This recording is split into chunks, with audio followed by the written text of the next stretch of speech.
Assalamualaikum warahmatullahi wabarakatuh.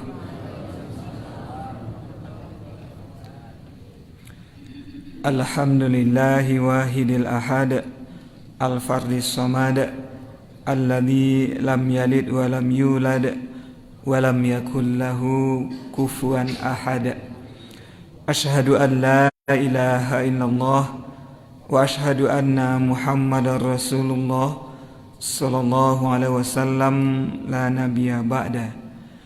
Amma ba'du. Bapak-bapak, ibu-ibu, segenap kaum muslimin wal muslimat dimanapun berada, semoga pagi ini menjadi awal yang baik bagi kita dalam menjalani hidup dan kehidupan. Perbanyak bertafakur, perbanyak merenung agar menumbuhkan rasa syukur dari hati kita atas karunia yang Allah berikan kepada kita. Salawat dan salam kita doakan kepada Allah, semoga tercurah kepada Nabi besar Muhammad sallallahu alaihi wasallam. Allahumma salli wa sallim wa barik alaih. Semoga dengan semakin banyak bersalawat kita mendapatkan syafaat, mendapatkan pertolongan dari beliau nanti di hari yaumul la bai'um fihi wala khullatu wala syafa'ah, di hari yang tidak ada lagi persahabatan, tidak ada lagi pertolongan, tidak ada lagi persaudaraan. Baik Bapak Ibu saudara hadirin wal hadirat, kita lanjutkan tausiah kita tadi malam yang membahas tentang menerapkan Islam kafah. Kita lah bacakan ayat tentang asal mula kata-kata Islam kafah di dalam Al-Quran, dan kita juga sudah singgung asbab nuzul, latar belakang turunnya ayat yang mewajibkan untuk masuk Islam secara kafah, secara utuh, totalitas. Kita ingatkan ini terkait dengan sikap beberapa orang Yahudi setelah masuk Islam. Mereka susah untuk menghilangkan, melupakan bagian dari masa lalunya. Atau kecek orang kini kok susah move on, susah menghilangkan masa lalu. Atau orang-orang muda acak mengecekkan lah ada lampok mata dan tutup pintu hati, namun nan nampak rupanya juga. Serupa itu lebih kurang. Jadi tata cara ibadah, tata cara ritual yang biasa mereka lakukan pada hari Sabtu tetap mereka upayakan untuk diakui oleh Nabi Muhammad, sehingga mereka minta kepada Nabi keringanan khusus pada hari Sabtu tetap beribadah sebagaimana sebelum mereka masuk Islam. Kemudian turun ayat yang menjawab, udkhulu fis-silmi kafah, tinggalkan masa lalu, mulai masa baru. Itu lebih kurang. Kemudian kita lanjutkan pemaknaan tentang as-silmu dalam ayat itu kan, masuklah kamu, udkhulu, masuklah kamu ke dalam as-silm. Hampir dan banyak atau mayoritas ulama menafsirkan as-silmu ini artinya adalah Islam. Termasuk juga At-Tabari misalnya menyatakan itu maknanya adalah Islam. Karena memang kata-kata Islam sebagai agama di dalam Al-Quran itu menggunakan beberapa varian kata. Kadangkala menggunakan kata-kata dalam bentuk kata kerja, aslama, aslamtu birabbil alamin, aslamtu lirabbil alamin. Kadang-kadang menggunakan kata-kata Islamnian, innad dina indallahil Islam, agama sesungguhnya di sisi Allah itu hanyalah Islam. Atau wa may yabtaghi ghairal islam dina. Jadi ada kata-kata Islam. Siapa yang mencari agama selain Islam, fala yuqbala minhu, tidaklah diterima, kata Allah di dalam Al-Quran. Ini keyakinan kita sebagai umat Islam, pondasi dasar. Jadi banyak menggunakan kata-kata yang beragam. Kata-kata tidak kata Islam saja, termasuk juga kadang-kadang menggunakan dalam bentuk fa'il, orangnya. Kalau Islam adalah dalam bentuk masdar namanya, kata dasar, aslama yuslimu islaman, maka kadang-kadang menggunakan kata-kata muslim, artinya orangnya. Dan kata-kata muslim itu ada kalanya menggunakan muslim dalam bentuk tunggal, muslimun, atau kadangkala dalam bentuk musanna, dua orang. Rabbana waja'alna muslimaini laka wa min zuriyatina. Jadi ada doa Nabi Ibrahim setelah selesai wa idh yarfa'u Ibrahimul qawaida minal baiti wa Ismail. Jadi ada doa di antara rangkaian doa Nabi Ibrahim, ya Allah, jadikanlah kami termasuk dua orang yang muslimaini, jadi dua orang muslim.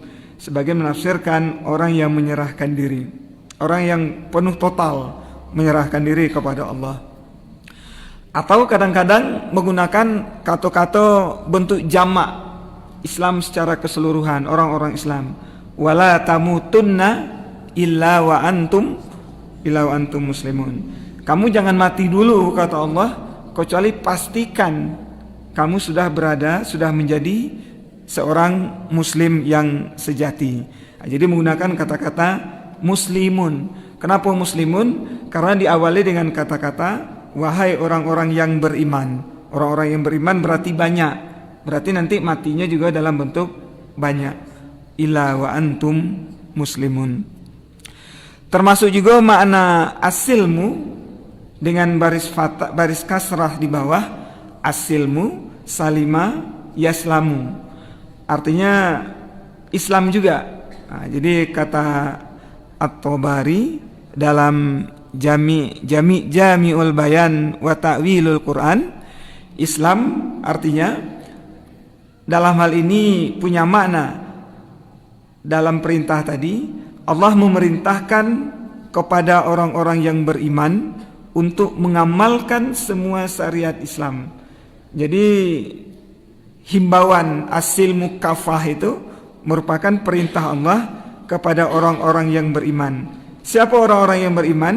Kata beliau, orang-orang yang membenarkan Muhammad sebagai nabi dan ajarannya, kemudian juga orang-orang yang beriman pada nabi sebelum Muhammad. Jadi agama sebelum agama Islam juga dihimbau, termasuk dalam kategori himbauan ayat ya ayyuhalladzina amanu dkhulu fis-silmi kafah. Sebagaimana tadi malam kita sebutkan, kalau menurut Ibnu Abbas justru ada penggalan kalimat yang dimaksud di dalam ayat tersebut, ya ayyuhalladzina amanu bi Musa wa Isa. Wahai orang-orang yang beriman kepada Musa dan kepada Isa, udkhulu fil Islam. Nah, jadi penjelasannya seperti itu kata Ibnu Abbas. Orang-orang yang beriman kepada Nabi Musa dan Nabi Isa masuklah ke dalam agama Islam. Jadi sama dengan itu penjelasan dari Tabari tadi, bahwasanya himbauan kepada orang yang membenarkan Muhammad dan orang yang beriman pada Nabi sebelum Nabi Muhammad. Allah menyerukan kepada dua kelompok ini untuk mengamalkan syariat Islam, menjaga kewajiban yang dibebankan Allah dan melarang untuk meninggalkan satu pun dari ajaran tersebut. Jadi isinya apapun yang diperintahkan oleh Allah dalam Al-Quran harus diikuti. Apapun yang dilarang harus ditinggalkan. Kau yang hakikat Islam kafah menurut At-Tabari. Kemudian menurut Imam Qurtubi dalam tafsir Qurtubi atau disebut juga dengan tafsir Al-Jami' li Ahkamil Quran, bahwasanya Allah menjelaskan sebelum Allah membicarakan tentang wajibnya masuk ke dalam Islam secara total, secara utuh, Allah telah menjelaskan terlebih dulu dalam rangkaian ayatku perihal tiga kelompok manusia. Pertama adalah kelompok orang-orang kafir, kemudian kelompok orang-orang munafik, kemudian yang ketiga adalah kelompok orang-orang Islam. Makanya ayat itu ditafsirkan berbunyi jadinya ayatnya tetap, tetapi tafsirannya menjadi kunu ala millati wahidah awijtami'u alal Islam wasbutu alaihi. Kunu ala millati wahidah. Semua orang kafir, semua orang munafik, sekarang kunu, jadilah kalian ala millati wahidah, menurut agama yang satu saja. Nah, jadi beragam latar belakang manusia, apapun agamanya, berdasarkan ayat itu, jadilah kalian semua menjadi orang yang beragama pada agama yang satu, yakni Islam kafah tadi. Awijtami'u alal Islam, atau bersatulah kamu di dalam Islam, wasbutu alaihi, dan istiqomah di sana, konsisten, jangan bolak-balik lagi, jangan ingat lagi masa lalu, jangan ingat lagi apa yang sudah menjadi kebiasaan sebelum masuk di dalam Islam. Siapa tiga kelompok yang diceritakan Al-Quran yang disebut Allah di dalam ayat ini? Di dalam ayat sebelumnya kita lihat di atas ayat, kalau lebih jauh ke belakangnya, sebelum ayat 208 yang kita bacakan tadi, memang bicara tentang orang-orang kafir.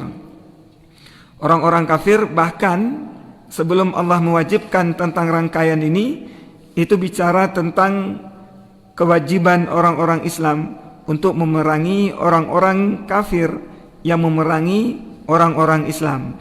Waqatilu fi sabilillah, perangilah mereka di jalan Allah. Siapa yang kamu perangi? Yakni orang-orang yang yuqatilunakum, yang memerangi kamu. Wala ta'tadu, tapi jangan melampaui batas. Innallaha la yuhibbul mu'tadin. Sesungguhnya Allah tidak menyukai orang-orang yang melampaui batas.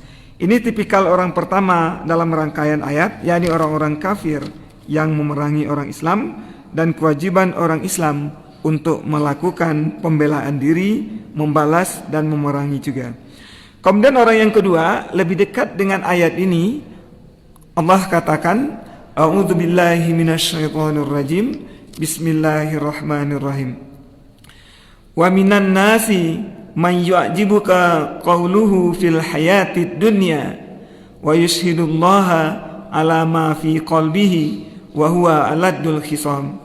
Wa minan nas, di antara manusia ada sekelompok orang, may yu'jibuka qauluhu, ada orang yang ngomongnya pintar, ada orang yang bagus bersilat lidah sehingga menakjubkan engkau wahai Muhammad, kata Allah dalam ayat ini, tentang bicara tentang kehidupan dunia.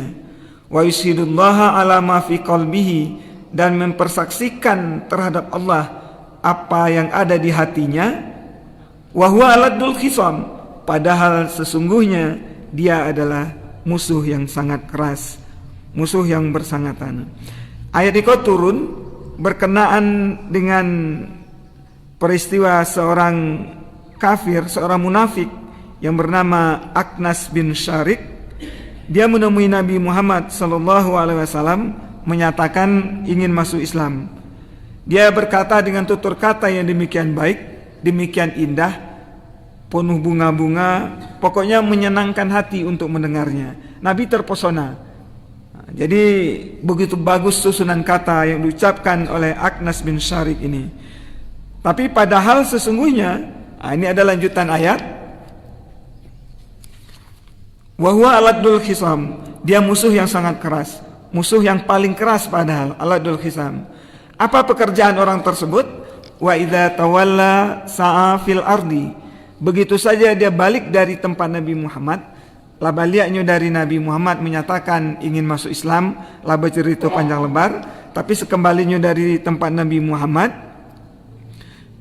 sa'a fil ardi, apa yang dilakukannya di bumi, liyufsida fiha, dia merusak bumi, wa yuhlikal harsa wan nasla, menghancurkan tanaman dan membunuh hewan ternak.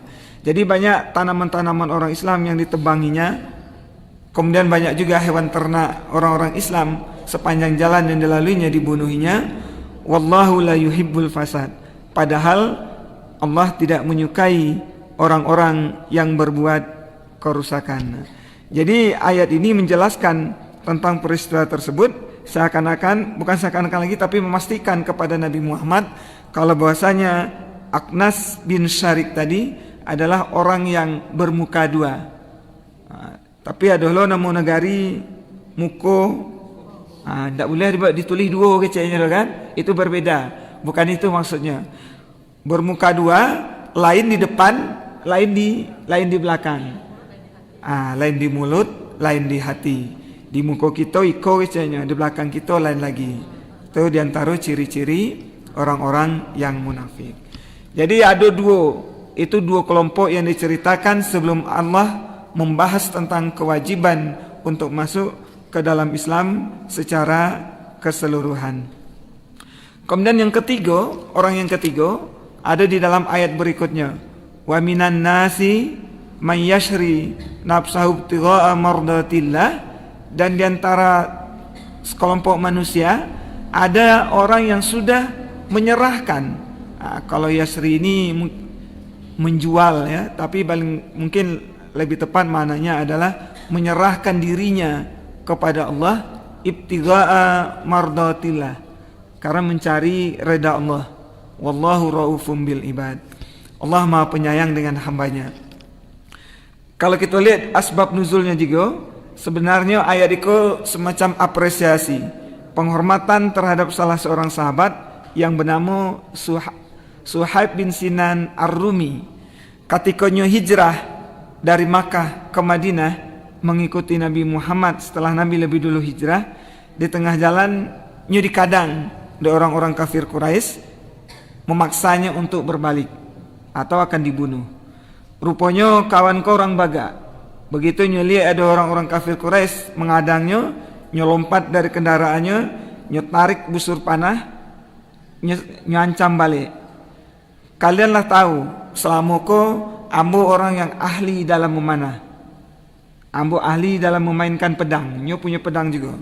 Selagi panah ada di ambo, dan selagi pedang bersama ambo, jangan sangko, jangan kira kalian bisa lewat di hadapan ambo, kalian bisa menghentikan ambo seenaknya saja.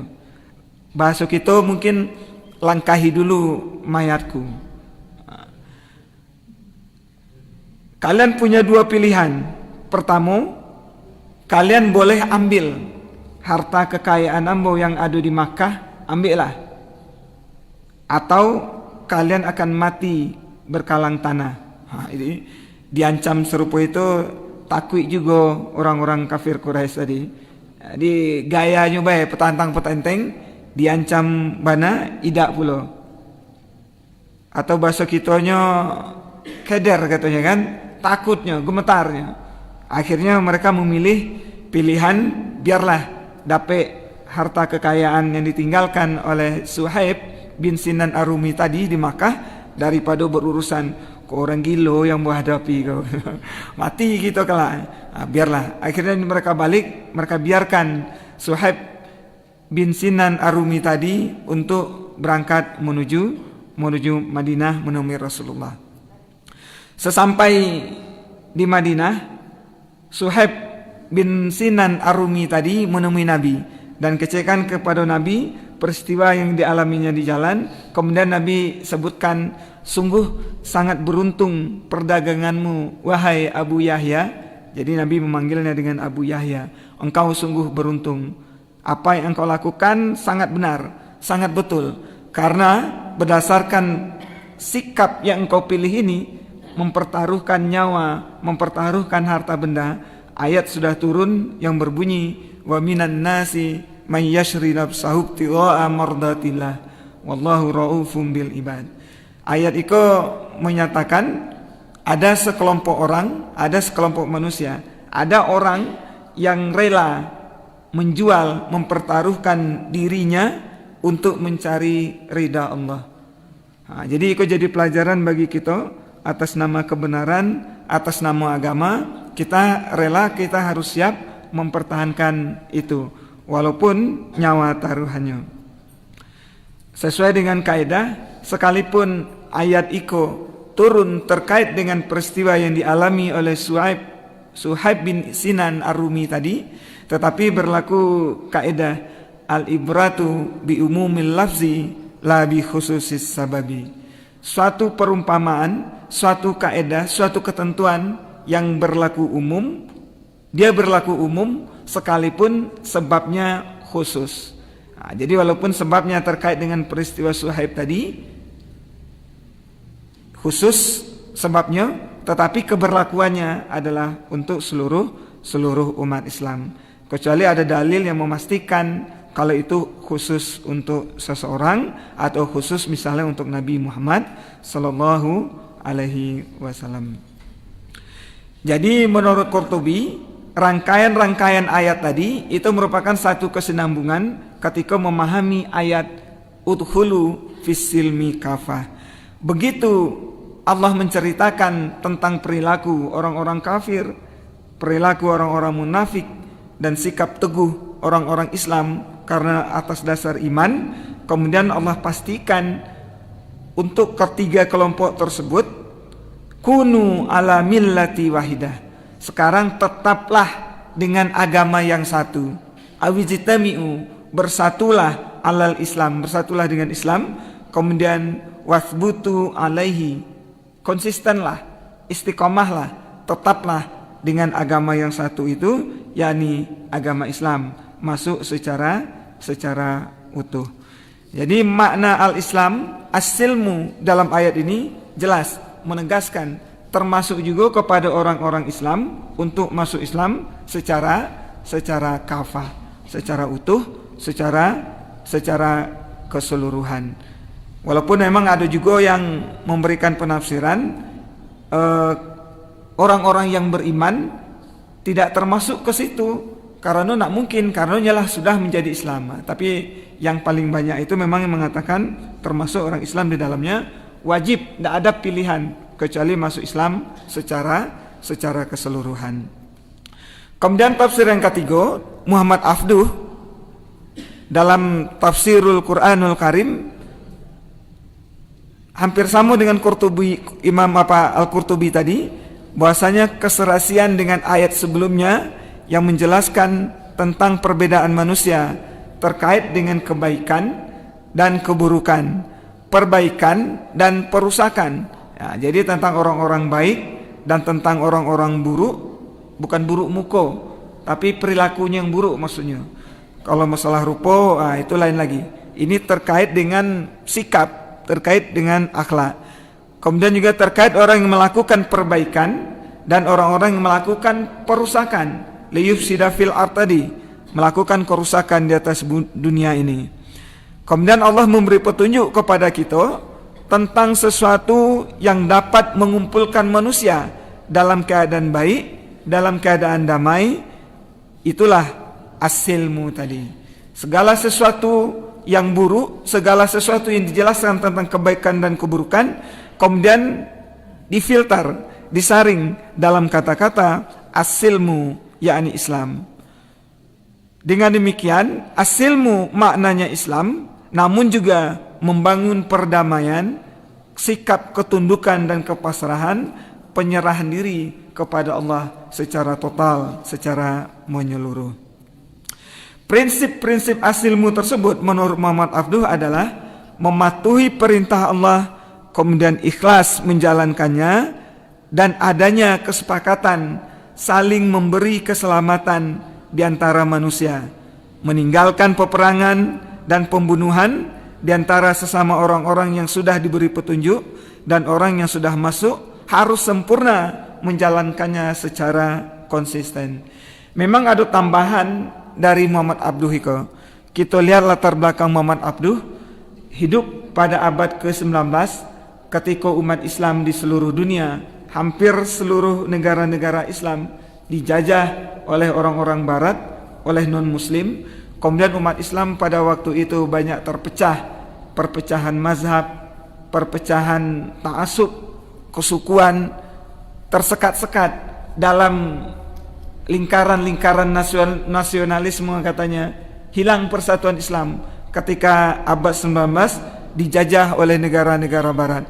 Abduh hidup dalam suasana seperti itu. Jadi wajar kemudian ketika menafsirkan fisilmi kafah, masuk Islam secara keseluruhan itu disertai dengan terjemahan perdamaian juga, bersatunya sesama umat Islam, lupakan perpecahan. Malah kalau kita lihat di dalam sejarah, kenapa misalnya Abduh bisa seperti itu? Muhammad Abduh adalah satu rangkaian dengan Jamaluddin Afghani, orang yang menyerukan persatuan Islam di seluruh dunia untuk menghadapi penjajahan Barat atas negara-negara Islam.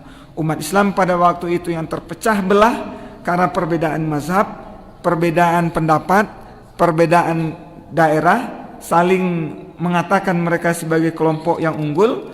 Kemudian kata Muhammad Abduh menafsirkan makna as-silmu kafah ini, masuk Islam termasuk juga umat Islam. Menghadapi orang-orang kafir, orang-orang yang menjajah negara-negara Islam harus dihadapi dengan persatuan di antara sesama umat Islam. Malah dalam tafsiran yang lain, lanjutan ayat kan wala tattabi'u khutuwatis syaitan, jangan engkau ikuti langkah-langkah syaitan. Apa langkah-langkah syaitan? Antara lain menciptakan permusuhan, hilangnya persatuan, hilangnya kebersamaan di antara sesama umat Islam, kemudian tidak melaksanakan ajaran Islam secara utuh dan konsisten secara keseluruhan.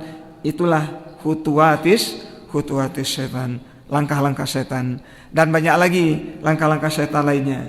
Baik Bapak Ibu Saudara hadirin jemaah salat subuh yang dirahmati Allah, Islam kafah, mungkin lain kesempatan kita akan bahas apa saja yang dimaksud dengan Islam kafah secara keseluruhan.